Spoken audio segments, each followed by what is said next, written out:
From the Arcanist Journals of Magus Latael Dilliat. I thought I might take a break from the typical experiment notations today. I have been pushing myself too far, and these reports are growing disorganized. As my thoughts stagnate, I fear I might lose my mind. My associates are nearly as trying as my adversaries, and as the day of Tiras approaches, finding my center becomes more and more important. And so, I will perhaps rejuvenate myself by reading one of my favorite mythos. As many stories were lost to the isolation, this one survived, and it is one that always provokes thought. For posterity's sake, I shall take care to read it accurately. The first beings on Amaranthe, before it was called Amaranthe, were dragons. Beyond the Yuan-Ti, the lizard folk, the dragonborn, were the original dragonkin, forged in the primordial fires, birthed on the world by Anah herself. None know why Anah decided such, nor whether she had persuaded the great sun drakes Pyrrhus and Tiras to provide their lineage to find the spirits of the cosmos to the worldly forms of dragons. What is known is that these things happened, and the first intelligent life on the broken, burnt plains of the world were golden wormlings. Anah herself rejoiced in her creation, watching the beauty and majesty of the spirits exploring the skies of the broken world below them. With her joy and elation at her success, Anah began to sculpt the barren, volcanic mass into shapes. With her thumbs, she pressed the seas of lava into the bedrock of oceans.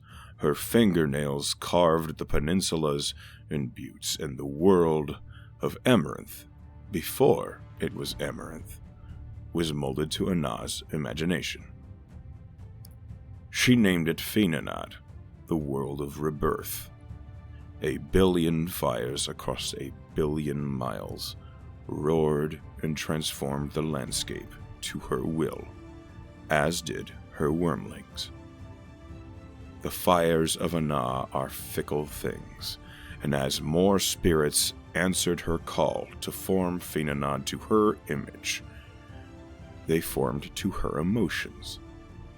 The emotions of a god as old as Anah are akin to that of a tsunami, and the creatures created in these early fires were as diverse as her pride could be. Wormlings of all colors, of silvers and reds and coppers, of greens and blues, of brass and bronze, flew forth from the first fires of the world. Anah exulted in the creation of her world and her children, and as she shared her accomplishments with the cosmos, she was met with a mixed reception. Pyrrhus and Tiras, ever guarding each other from the old gods and angry at the cosmos for their unending torments, looked on the Anah wormlings with pity. They knew such beings in their own likeness would be detested by the powers of the cosmos. Pyrrhus, god of the white sun, declared he would defend the spirits of the wormlings unto the end of all ages. Tiras, god of the blue star, demanded the wormlings answer to her so that she may teach the spirits to fight, to take the world in their claws, and fear no threat as a result. United in their intentions to protect the wormlings, but differing in their strategies to accomplish such, Pyrrhus and Tiras argued and bickered, despite their unending cycle, and Anah turned from them, bringing her newly forged world and her spirits to the other old gods. However, the words of Pyrrhus and Tiras were heard by the wormlings, and those of peaceful fortitudes worshipped and sang the praises of Pyrrhus.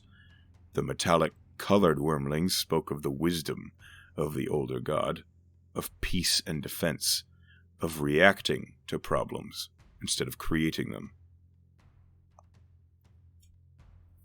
The more aggressive wormlings, those of bright colors of red and blue and green, invested themselves in the words of Tiras, of destroying their threats without waiting, of protecting themselves by defeating adversity before it struck. As Anah began to fear for the well-being of her world, of her wormlings and their quarrels, she turned to the other old gods, their minds adrift in the cosmos, and she begged for their aid.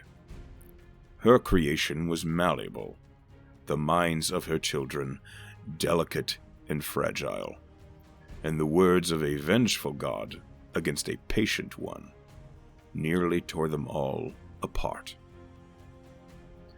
The being Croesus spoke to Anah at this moment, looking down upon the broken, burnt fields of Finanad at the strife, as the primordial powers of the first wormlings were coming into being. As he looked down at the world, the first spirit of the first wormling rose to meet him. The wormling, its golden scales shining in the bright light from the swirling suns, looked up to Croesus and asked him a question. Croesus was moved by this question, so much as to weep tears into the world, and the first oceans were filled by the tides of emotion flooding forth from the old god. Croesus reached, and with the gentlest touch, collected the spirit of the wormling in his essence. For you, little one, the world has shown no mercy. For you, little one, the world beg the greatest regrets and sorrows for departing your soul from it. And for you, little one, I shall create paradise. All possessing such innocence, such genuine well-being, all will be worthy of such a paradise. As Croesus spoke, his words formed the walls of Celestia, a plane of beautiful benevolence, of law and protection. The first wormling flew to the mountains and waters of Celestia with joy on its wings, and Anah smiled, begging Croesus her thanks. But Croesus was not done.